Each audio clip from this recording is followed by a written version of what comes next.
You should be here if you're a Black church leader or Black nonprofit leader and you're feeling overwhelmed about fundraising. Like you need the perfect system before you can even start. You don't need to wait until everything is in place. Growth doesn't come from perfection. Growth comes from starting small, right where you are. So when I say right where you are, I mean right now. So we're going to go over 3 steps that you can start fundraising today. I mean right where you are. The first one is we're going to focus on one program. We're not going to try to raise funds for everything at the church. We're going to focus on one thing. The second thing we're going to do is we're going to start small. We're going to start right where we are. And then the third thing, we're going to build consistency so we can grow your fundraising program over time without burnout. And if you stick around to the end, I'll show you how to get our Start Small checklist. And by the way, a portion of this video is sponsored by Nonprofit Fundraising Management, where we help Black communities thrive through modern fundraising. So now this takes us to our first section in our Start Small, Start Now framework. And the first section is pick one program. Trying to raise funds for all of your projects is overwhelming and can lead to burnout without resources. Now, if you're a large university, you can fundraise for everything because you have fundraisers everywhere and different resources. But for a church or a small nonprofit, you really have to start small. So pick one program and focus on that.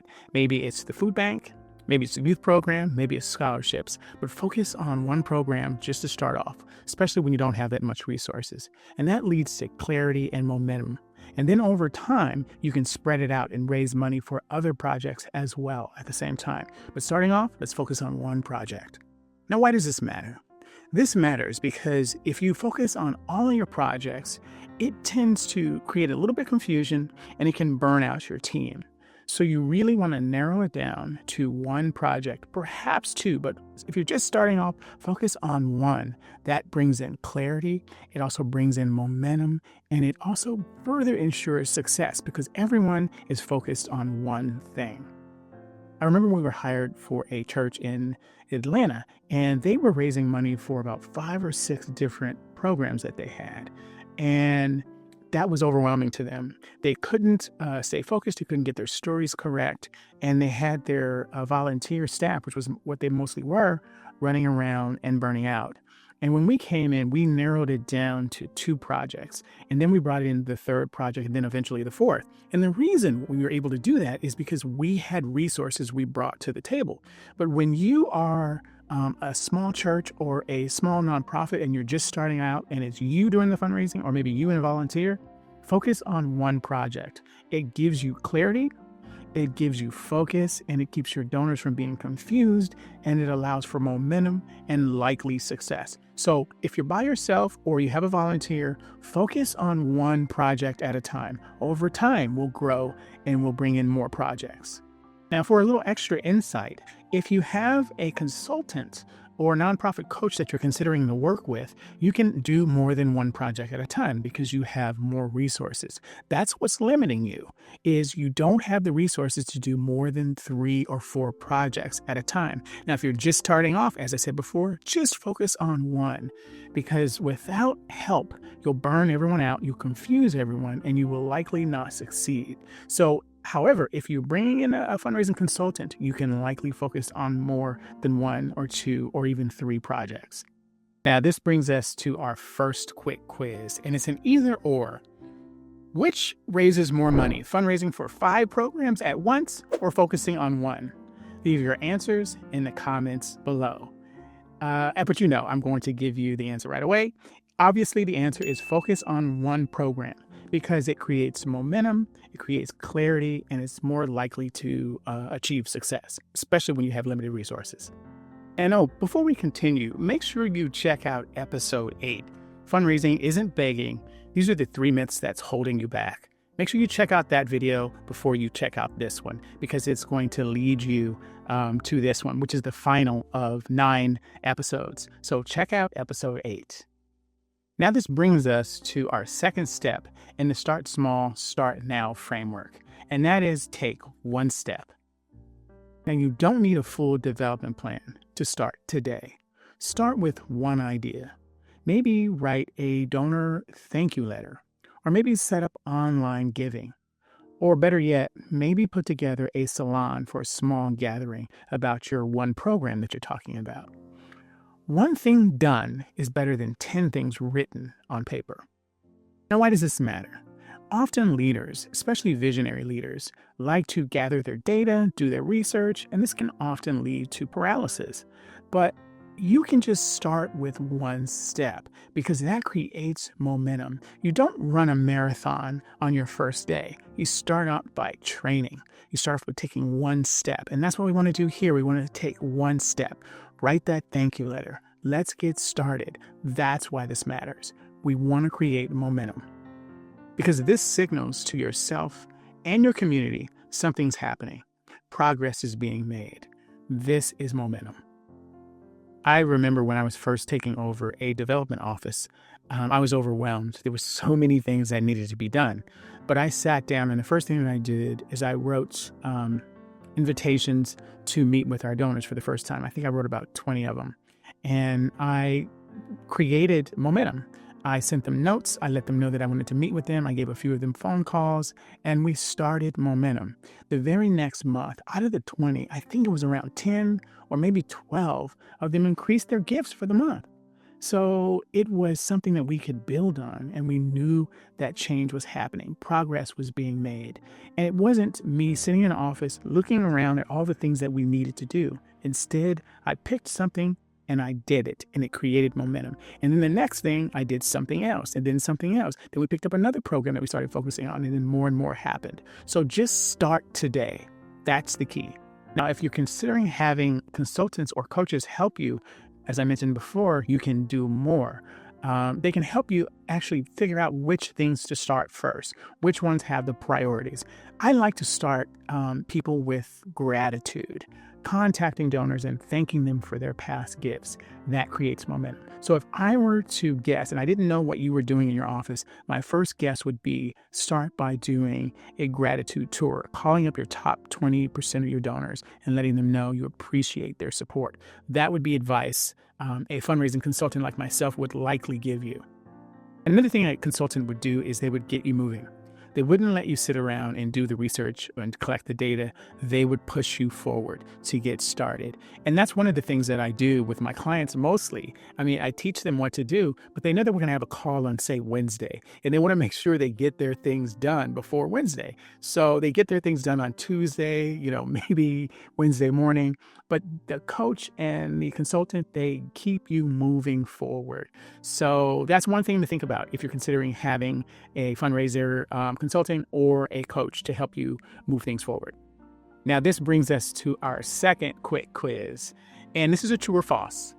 You need a full development plan before you take your first fundraising step. Leave your answers in the comments below. Now, of course, I'm going to tell you what the answer is right now. The answer obviously is false. Small steps lead to big wins. So make sure you take one step today towards your fundraising future. And now the third step in the Start Small, Start Now framework is build consistency. That's the third step. Fundraising isn't about one big fundraising campaign. It's about consistency over time, small steps. It can be thank you notes. It can be monthly mailers. It can be donor reports, but it's consistent over time. And this builds momentum. It increases encouragement to continue to support these programs because of the constant feedback loop. It just builds momentum and support over time. Now, why does this matter? This matters because consistency is better than one big bang at one time, because it makes often donors feel like you only show up when you need money. But when you're consistently sending them information monthly, sending them thank you notes, inviting them down to events to visit the programs that they're supporting, you're building a relationship over time. These are small, consistent steps. And this creates a culture of giving that grows over time. Campaigns don't do that unless they are a part of a bigger picture of consistency. I'm working with a client right now, and they're one of my favorite clients, and they have a lot of things going on, so we don't get things done as quickly as I would like or my team would like. So when we started first working with them, We never got around to sticking to our schedule because it took them longer to get certain things done. However, we did start off with a gratitude tour and campaign, and we did start communicating with their congregation and their donors. And what happened was the first year we increased the giving by $50,000, I believe it was. And then the next year, $200,000. And this is before we put together the campaign and went out and started asking for individual gifts. This is because we were consistent over time. We started off with the gratitude campaign where the lead pastor and the associate pastor went out and thanked their donors that had been giving to the church for over some 10, 20, 30 years. Then we started sending out the communications. It's a monthly mailer. Then we sent out a newsletter. And then we sent out quarterly thank you notes. And the donors started receiving these things. We didn't even ask them for support. And the money increased over time for the programs. Again, $50,000, $40,000 to $50,000 the first year, and about $200,000 the next year. So it was consistency. That's what does it. Now, an extra insight on this. It would be very difficult for a small church or a nonprofit to do this on their own. So you really want to focus on doing one thing, starting and being consistent with one small thing. Once you bring in a consultant or a coach, you can do more things because they often, at least our company, brings in more resources. We bring in writers, we bring in marketing specialists, we bring in fundraisers, we bring in event coordinators, so more things can happen. But if you don't have those things, you need to start small, you need to start today, and you need to be consistent. Before we continue, let's have a word from our sponsor, Nonprofit Fundraising Management. Nonprofit Fundraising Management, we focus on Black churches and Black nonprofits, and we help them fundraise without the stress. In fact, most of our meetings, we're laughing more than anything. And what we do is we walk you through the fundraising steps, whether it's you're just starting off and you're starting off small, or you're trying to scale up to a large project. We take you step by step. We bring resources in to help you achieve your goal, and we have 30 years of experience, and we've raised over $50 million. So if you need fundraising help, or if you would just like to talk to someone who knows about fundraising in your space, give us a call. Reach out to us at wearenfm.com. That is wearenfm.com. Thank you. And now in closing, I'm curious, what is going to be your one program that you're going to start with fundraising? And what is going to be your first step? Is it going to be thank you notes?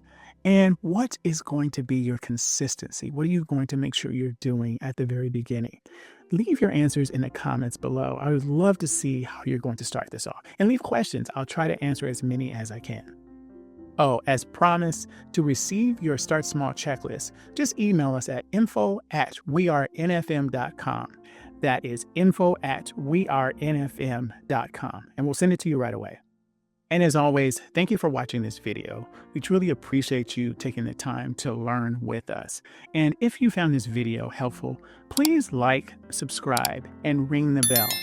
And more importantly, I know you know what I'm going to say, make sure you share this video with at least 2 people that you think that this will help. And the reason I always say this is because we really want to grow the education, the fundraising education in our community. And the more that we all know, the more that we all grow. And the more that we grow, the more positive change we can have in our community. So please, please, please share this with at least 2 people you know that this can help. And before I go, make sure you check out the first 8 videos in this series. This will get you to where you need to go. If you go through all 8, it'll show you how to bring in a nonprofit fundraising consultant or a coach, how to pay for it, and how to explode your programs so that you are doing everything you want to do in your community. So make sure you check out episodes 1 through 8, as this is 9. And remember, keep leading with purpose. Stay encouraged, and remember, small steps lead to big impact. I'll see you next week.